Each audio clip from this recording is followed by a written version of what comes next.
রাজাপুরে ইউনিয়নের প্রশাসক এজাজুল হক স্যারের মাধ্যমে এই গাজীর দোকান থেকে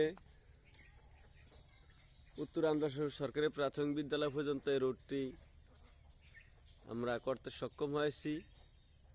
বরাদ্দ দিয়েছেন বরাদ্দের খাত উপজেলা ওয়ারি কাবিটা একমো পর্যায় প্রকল্প নম্বর 3 ইউনিয়ন রাজাপুর বোলা সদর বোলা 2 নং ওয়ার্ডের গাজীর দোকান থেকে প্রাথমিক বিদ্যালয় পর্যন্ত এই রোডটি করা হয়েছে। যারা রোডটি করার জন্য সহযোগিতা করছেন তাদের সকলের জন্য দোয়া ও শুভকামনা রইল।